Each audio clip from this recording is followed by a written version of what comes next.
Hey everybody, it's time for episode 53 of Delivering Marketing Joy. This time I talk with Marshall Atkinson about the importance of mentoring and the rule of 90, 9, and 1.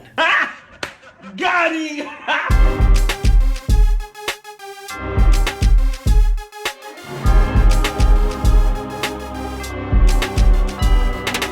Hi there, and welcome to another edition of Delivering Marketing Joy. I am your host, Kirby Hasseman, and today joining me is Uber blogger and also the COO of Visual Impressions, Marshall Atkinson. Marshall, thanks so much for joining me. Hey, it's great to be here, Kirby. Thanks for asking. It's awesome. Absolutely. So speaking of blogging, one of the things I know about you is you are a great blogger. And in a recent blog I just read, just to prove that I read your blog, right? You mentioned the rule of 99 and 1, and I'd never heard that before. Can you explain the rule and its significance? Yeah, sure. So it's actually 90-9-1. It's not 99 to 1. It's kind of hard to say. So it's easier to read. Yeah. But, where this came from is I went to the Promo Kitchen event at the ASI show down at Flow and Santos, and which is a fantastic event. And while I was sitting there chatting over a beer with somebody, and the guy, I don't know why you go to trade shows and don't bring cards, but he didn't have a business card with him, so I have no idea who he is. But he was telling me about this rule, which is that 90-9-1. 90% of the people that do social media read the content, okay? So 90% of the people will read the stuff that you share. 9% of that group will like it or share it or repost it or do something with it or comment on it or whatever, okay? But only 1% create the content. So you doing this creates the content. Me doing my blog creates the content. So what you want to do is you want to be in the 1% because nobody else is doing that. Yeah. So that's why that is such an important rule, and that's why it rings so true, okay? And so when I do my social media, that's what I'm always thinking about is, you know what? I'm better than so many other people because I'm actually spending the effort and doing stuff and making time for things, and that puts me out there. And so that's why I think that's so valuable, and that's why, this show that you do is just so awesome, is because, you're better than everybody else out there because you're putting yourself out there on the line and doing things, and that's why that's so great. Yeah, it was definitely something that resonated with me, as you might expect. I thought that was really cool, so I was glad you shared it. The other thing I know about you is you're a Promo Kitchen chef, and you've actually done some mentoring in the organization. Why? Why do you think mentoring is important? Well, I think mentoring is great, and I haven't just done it with Promo Kitchen. I've done that in other aspects of my life as well, and I think it's a really great way to give back. I'm 51, and I've made a gazillion mistakes in my professional career and life, okay? So if I can keep somebody from hitting that pothole, right, it's going to be great for them. And so I'm not saying I know everything, but you know what? I bet I can help people. Right. And so I think it's really great to give back. And the Promo Kitchen program, I think, is awesome. And that's because, they pair you up with somebody that, you have a connection with, or they're doing something or similar or whatever. And then you can help them overcome the hurdles. And what was really great is, the person I hooked up with is Aubrey Collins, and she was struggling on writing a blog. And so I was kind of mentoring her how to do stuff. And, her big problem is she couldn't just get out of her own way. She was such a fantastic writer, but she wanted everything to be perfect. And I said, hey, don't worry about it. Birth the baby. Get it out there and do something else next week. And one of the illustrations I showed her was, think about Picasso or Michelangelo or any big artist, and you can probably name 4 or 5 of their works, right? But you know what? They did thousands of things, okay? So guess what? Just do thousands of things, and a couple of them will be really awesome. But you got to just do it and get it out there, learn something along the way, and then go. And I think she's really taken that to heart. Her blogs are coming out on a regular basis. They're really awesome to read. And so that's why I think mentoring is just really great. It's just you're helping somebody get over that speed bump and learn about something, and at the same time, you learn yourself. For sure. But I don't know if you've ever taught or coached somebody, but a lot of times when you're showing somebody how to do something, you really go back to the basics of, why am I doing that, or how do I do it, or what's the first step, and it makes you actually stronger in whatever you're doing.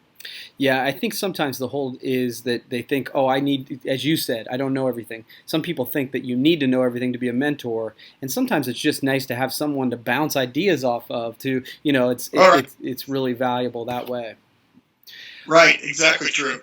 But one of the things I find, and again, it's about getting back to that 1%, right? I think some people struggle choosing themselves. When you decided to start your blog, was it hard for you to get started? How did that process go?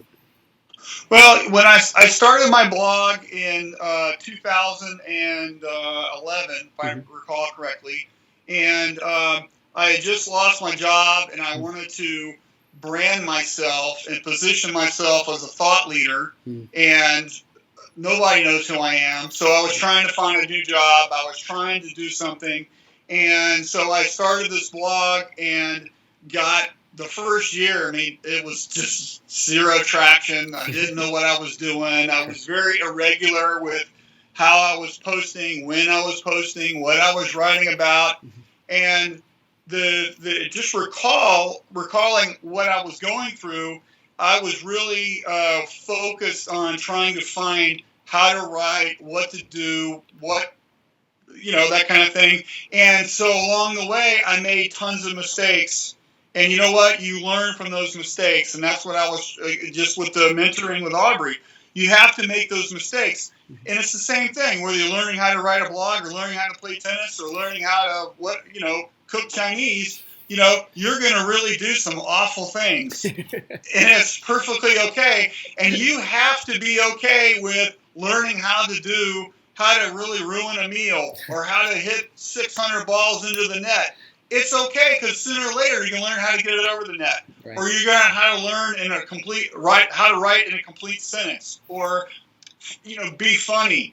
Some people are never funny, actually, but it's just one of these things where and I think writing is kind of like art, in a way that the best writers and the best artists give themselves, and they do it to please themselves rather than trying to please an audience. Right. So that always looks better when you do that.